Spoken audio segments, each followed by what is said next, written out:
Hello friends, मैं lucky आपका स्वागत करती हूँ अपने YouTube channel Shivansh Hindi point पर। सभी को मेरा नमस्कार। आई होप आप सभी बहुत अच्छे होंगे और अपने एग्जाम की तैयारी लगातार और बहुत अच्छे ढंग से कर रहे होंगे। फ्रेंड्स, क्योंकि डीएसएसबी टीजीटी की वैकेंसी आ चुकी है, इसीलिए ज़रूरी है कि हम समय समय पर अपना रिवीजन करते रहें। उसी रिवीजन को आगे बढ़ाते हुए आज की क्लास काफ़ी महत्वपूर्ण है। वैसे तो हम यूथ कंपटीशन से लगातार प्रश्नावली कर रहे थे, लेकिन ये कुछ प्रश्न मैंने अलग से तैयार कर रखे थे जो कि मैं पिछली कुछ क्लासों में करा चुकी थी, इसीलिए आज इसका रिवीजन है। क्लास काफ़ी महत्वपूर्ण है, क्लास को ज़रूर देखिएगा पूरा। तो स्टार्ट करते हैं आज की क्लास। स्वयंभू किस सदी के आसपास विद्वान थे? ये 9वीं, 2 7वीं, 3 8वीं, 4 11वीं। तो ये थे 8वीं। प्रश्न 2 है, स्वयंभू को हिंदी का प्रथम कवि किसने माना है? ए रामचंद्र शुक्ल ने, 2 हजारी प्रसाद द्विवेदी ने, 3 राम कुमार वर्मा ने, 4 इनमें से कोई भी नहीं। तो फ्रेंड्स ये थे राम कुमार वर्मा। प्रश्न 3 है, इनमें से कौन सा ग्रंथ स्वयंभू का है? ए पामचर्यु, 2 रिट्ठेमेचर्यु, 3 है स्वयंभू छंद और 4 है सभी।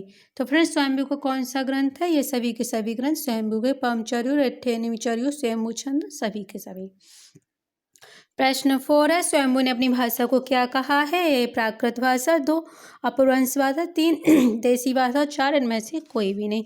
तो स्वयंभू ने अपनी भाषा को कहा है देसी भाषा। प्रश्न 5 है, स्वयंभू के पामचर्यों को किसने पूरा किया?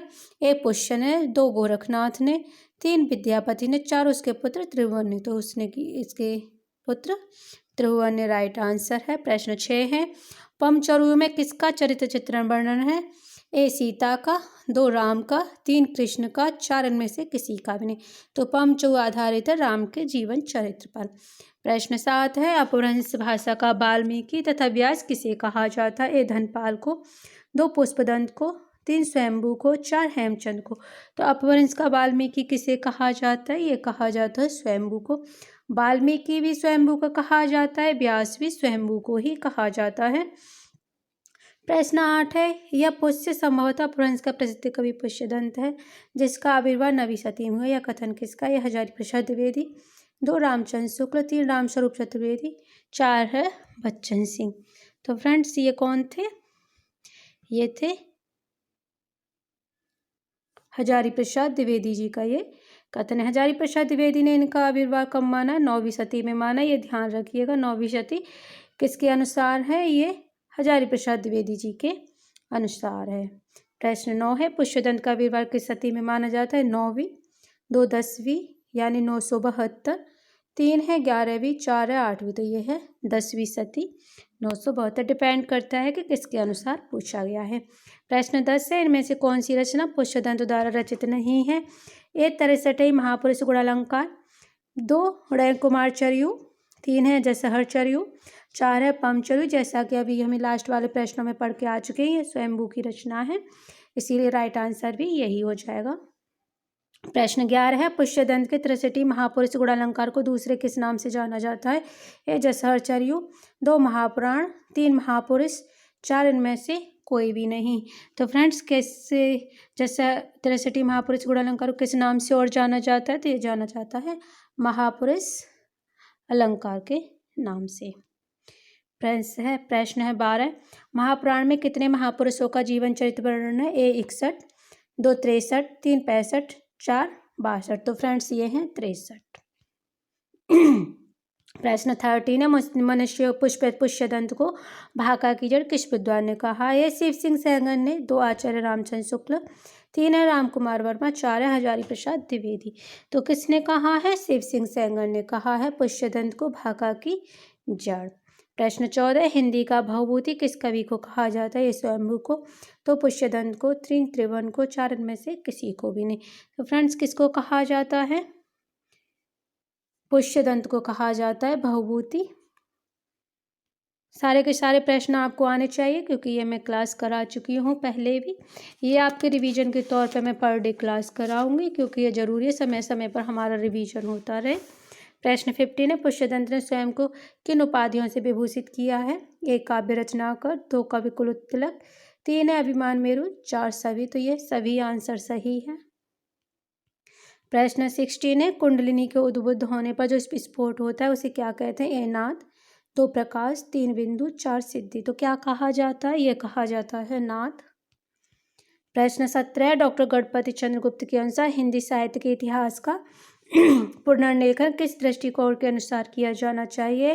पाश्चात्य इतिहास को आधार मानकर, 2 पश्चिम के किसी सिद्धांत विशेष के आधार पर, 3 है स्वतंत्र तटस्थ एवं संतुलित दृष्टि से, 4 है किसी आदर्श का अनुसरण करके। तो फ्रेंड्स ये है स्वतंत्र तटस्थ एवं संतुलित दृष्टि से राइट आंसर है। प्रश्न 18 है निम्नलिखित में से क्या हिंदी साहित्य इतिहास लेखन का आदर्श स्रोत नहीं हो सकता? Sorry friends. विभिन्न युगों की आंतरिक और बाह्य परिस्थितियों पर प्रकाश डालने वाली सामग्री। 2 है रचनाओं का मौखिक उल्लेख, 3 है शिलालेख और 4 है साहित्यकारों के प्रकाशित या प्रकाशित रचनाएं। तो फ्रेंड्स इसका राइट आंसर है 2 मौखिक उल्लेख। ये ही सही नहीं है, बाकी सभी सही हैं। प्रश्न 19 है हिंदी साहित्य के प्रथम काल को वीर काल किसने कहा है? ए मिश्रबंधु, 2 है राहुल शंकरतायन, 3 विश्वनाथ प्रसाद मिश्र, 4 है राम कुमार वर्मा। तो किसने कहा है वीर काल? ये कहा है विश्वनाथ प्रसाद मिश्र ने। प्रश्न 20 है आचार्य रामचंद्र शुक्ल ने शब्द सागर में लिखित किस शीर्षक लेखक को परिवर्तित तथा पारिमार्जित कर हिंदी साहित्य का इतिहास लिखा? 1 है हिंदी साहित्य की भूमिका, 2 है हिंदी साहित्य का इतिहास, 3 है हिंदी साहित्य का विवेचन और 4 है हिंदी साहित्य का विकास। तो फ्रेंड्स कौन सा आंसर सही होना चाहिए? तो ये है हिंदी साहित्य का इतिहास। कब लिखा गया है? 1929 में। प्रश्न 21 है अमावस के घर झिलमिल चंदा, पूनम के घर सूर, नाद के घर व्याध गर्जे, बाजतन तूर। उपरोक्त पंक्तियां किसके द्वारा रचित हैं? ए जायसी, 2 है जालंधर, 3 है गोरखनाथ, 4 है नामदेव। तो फ्रेंड्स ये हैं गोरखनाथ की पंक्तियां। प्रश्न 22 है निम्नलिखित में से कौन सी रचना अपभ्रंश के प्रभाव से मुक्त हिंदी की रचना मानी जाती है? ए राउलवेल, 2 है बीशल देव रासो, 3 है हमीर रासो, 4 है भरतेश्वर बाहुबली रास। तो फ्रेंड्स कौन सी रचना है? ये है बीशल देव रासो। नरपति नाला के द्वारा रचित रचना है और कौन सा सन है इसका? 1212 है। और ये कैसी रचना है? ये एक श्रृंगारिक रचना है। प्रश्न है 23 पहले जैसे गाथा या गाहा कहने से प्रकृति का बोध होता था, वैसे ही पीछे फिलिंग द ब्लैंक्स है कहने से अपभ्रंश या लोक प्रचलित काव्य भाषा का बोध होने लगा। आचार्य शुक्ल के इस कथन के रिक्त स्थान में क्या आएगा? ए चौपाई, चौपाई, चौपाई या फिर चौपाई, 2 है रासो या रासक, 3 है दोहा या दोहा और 4 पर है छपा। तो फ्रेंड्स इसमें आएगा दोहा या दोहा। प्रश्न 24 है फ्रेंड्स ये बिल्कुल भी नहीं सोचिएगा कि ये प्रश्न हम कर चुके हैं, क्योंकि फ्रेंड्स हिंदी साहित्य है, ये बार बार चेंज नहीं होगा। प्रश्न यहीं से आएंगे, हो सकता है थोड़ा सा आसपास से प्रश्न थोड़ा सा तोड़ मरोड़ कर दे दिया जाए, लेकिन प्रश्न ऐसे ही आते हैं। ये आप लास्ट PYQ में देख सकते हो। बहुत ही जल्दी मैं DSSV के PYQ भी कराऊंगी। प्रश्न 24 है हिंदी में किस कवि को राजशेखर की उपाधि से अलंकृत किया गया है? ए हेमचंद, 2 है विद्यापति, 3 पर है अमीर खुसरो और 4 हैं किशोरीलाल। तो फ्रेंड्स ये थे विद्यापति। कौन थे? विद्यापति। विद्यापति को अन्य भी और कितनी उपाधियों से और क्या क्या कहा जाता है? नवखेलन कवि, अभिनव मेरु और विद्यापति को मैथिल कोकिल भी कहा जाता है। प्रश्न 25 है अर्थ तो इसका बूझेगा, मुंह देखो तो सूझेगा, अमीर खुसरो की इस पहली से क्या अभिप्राय है? एक कुआं, 2 आकाश, 3 दीपक, 4 दर्पण। तो फ्रेंड्स ये है दर्पण। प्रश्न 26 है श्रृंगार काव्य है ए बीशल देव रासो, 2 है परमाल रासो, 3 पर है पृथ्वीराज रासो और 4 पर जयमयंक जसचंद्र का। तो फ्रेंड्स ये है श्रृंगार काव्य है, तो ये माना जाता है बीशल देव रासो को। ये एक श्रृंगारिक रासा, ये एक श्रृंगारिक रचना और ये इसकी जो नायिका है वो है राजमती। प्रश्न 27 आलाखंड का वास्तविक स्रोत का क्या है? 1 हुमायूं रासो, 2 है विजयपाल रासो, 3 है परमाल रासो, 4 है पृथ्वीराज रासो। तो फ्रेंड्स ये है परमाल रासो। प्रश्न 28 आदिकाल और भक्ति काल के बीच एक स्वर्ण कड़ी किसे कहा गया है? ए जयदेव, 2 विद्यापति, 3 जयसी, 4 जगनिक। तो फ्रेंड्स किसे कहा गया है? ये कहा गया है विद्यापति को। प्रश्न 29 है पद्मावत में उल्लेखित राजा रतन सिंह कहाँ के राजा थे? चित्तौड़गढ़, 2 बीकानेर, 3 कुंभलगढ़, 4 रणथंभौर। तो फ्रेंड्स ये थे चित्तौड़गढ़ के राजा। प्रश्न 30 है, ढोला मारू रधुआ किस क्षेत्र का लोकप्रिय लोकभाषा काव्य है? ए महाराष्ट्र, 2 है उत्तर प्रदेश, 3 है राजस्थान और 4 है गुजरात। तो ये है राजस्थान का लोकप्रिय लोकभाषा गीत। प्रश्न 31 है, आचार्य रामचंद्र शुक्ल ने रासो साहित्य का वर्णन किस काल के अंतर्गत दिया है? ए वीरगाथा काल, 2 है रीति काल, 3 भक्ति काल, 4 इनमें से कोई भी नहीं। तो फ्रेंड्स ये दिया है आदिकाल, वीरगाथा काल के अंतर्गत, जिसे आदिकाल भी कहा जाता है। प्रश्न 32 है, वीरगीत परंपरा का प्राचीनतम ग्रंथ किस रासो ग्रंथ को माना जाता है? ए पृथ्वीराज रासो को, 2 परमाल रासो को, 3 विशलदेव रासो को और 4 है खुमान रासो को। तो यह माना जाता है विशलदेव रासो को, नरपत लारा की रचना है। प्रश्न 33 है, पृथ्वीराज रासो में कितने छंदों का प्रयोग किया गया है? 65, 63, 69, 68। तो फ्रेंड्स ये हैं 68। प्रश्न 34 है, यह पृथ्वीराज रासो एक राजनीति महाकाव्य, दूसरे शब्दों में राजनीति की महाकाव्यात्मक त्रासदी है। यह कथन किस विद्वान का है? ए आचार्य रामचंद्र शुक्ल, 2 है बच्चन सिंह, 3 है रामकुमार वर्मा और 4 है मिश्र बंधु। तो फ्रेंड्स ये थे बच्चन सिंह।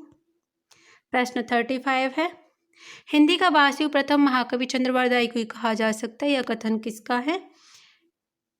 ए आचार्य रामचंद्र शुक्ल, 2 है मिश्र बंधु, 3 है बच्चन सिंह, 4 पर है हजारी प्रसाद द्विवेदी। तो फ्रेंड्स ये थे मिश्र बंधु। प्रश्न 36 है, किस विद्वान ने पृथ्वीराज रासो को सुख सुखी संवाद के रूप में रचित माना है?